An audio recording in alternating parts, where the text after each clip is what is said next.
चलिए आज चीर-फाड़ करते हैं उस वायरल हिंदी स्केच की जिसने इंटरनेट पे धूम मचा दी थी। समझते हैं कि आखिर इसकी कॉमेडी में ऐसा क्या खास है जो लोगों को इतना पसंद आया। बस ये एक लाइन और इन दो दूधियों की पूरी दुनिया सामने आ जाती है। एक ऐसा बिजनेस जो टिका ही ऐसे अजीबोगरीब ऊट-पटांग बहानों पर है। तो ये स्केच इतना हिट हुआ कैसे? इस राज को समझने के लिए हमने इसे 5 खास हिस्सों में बांटा है। एक-एक करके सबको देखते हैं। तो सबसे पहले इनके बिजनेस मॉडल में गोता लगाते हैं और मजे की बात यह है कि ये बिजनेस दूध से ज्यादा पानी का खेल है। देखिए, इस पूरे ऑपरेशन की नींव है सिर्फ 5 लीटर असली दूध। हाँ, बस इतना ही।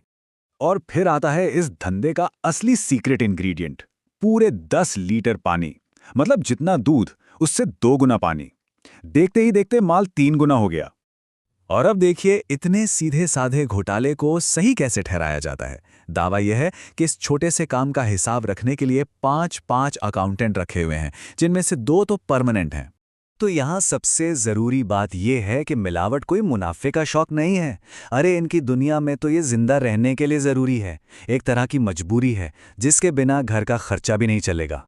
अच्छा, तो बिजनेस मॉडल तो समझ आ गया, लेकिन अब देखते हैं कि जब इस मॉडल का सामना कुछ बेहद अनोखे ग्राहकों से होता है तो क्या होता है। पहले ही ग्राहक से मुलाकात होती है और हमें इनकी अपनी भाषा का कमाल दिखता है। ये लोग मौके पर ही एक नया एकदम देसी शब्द बना देते हैं, रोटी पोना। और यहीं इनकी असली कलाकारी सामने आती है। देखिए, शिकायत है दूध बड़ा पतला है, जवाब मिलता है भैंस पानी ज्यादा पी रही है। और जब कहा जाता है कि उसे कुछ खिलाओ तो जवाब आता है वो डाइटिंग पे है, सुबह शाम अनार का जूस मार रही है। मतलब बहानों का लेवल देखिए। ये तो कमाल ही है। जैसे ही पेमेंट की बात आई तो अपनी गली मोहल्ले की दूध डिलीवरी पर सीधे कॉर्पोरेट टैक्स के नियम लगा दिए। 18% जीएसटी और 10% टीडीएस। बात को टालने का क्या शानदार तरीका है।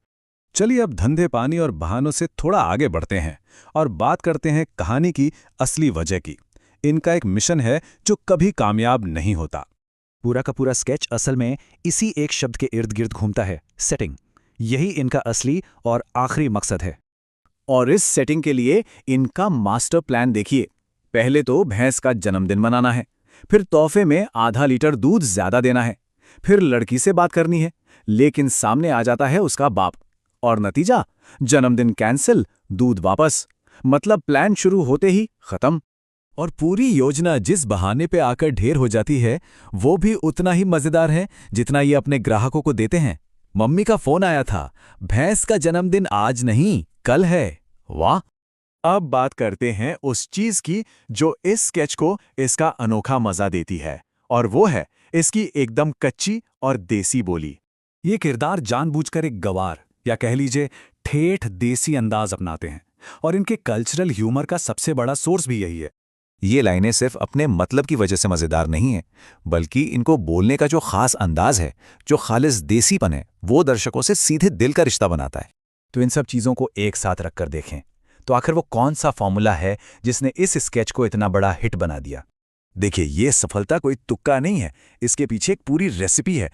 कहानी रोजमर्रा की जिंदगी से जुड़ी है, अपनी सी लगती है, भाषा एकदम लोकल है, बहुत ही साधारण सी बात से गजब की कॉमेडी निकाली गई है। किरदार इतने मजबूत हैं कि याद रह जाते हैं, और सबसे बढ़कर इसमें कोई बनावट नहीं है, सब कुछ असली लगता है। तो निचोड़ ये है कि असलियत और लोकल ह्यूमर में वो ताकत है जो दर्शकों के साथ एक ऐसा कनेक्शन बना सकती है जो शायद बड़े बड़े बजट वाले एकदम पॉलिश किए हुए शो भी नहीं बना पाते।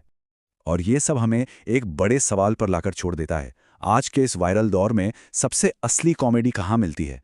बड़े बड़े स्टूडियोज में या फिर हमारी अपनी छोटी छोटी गलियों की कहानियों में?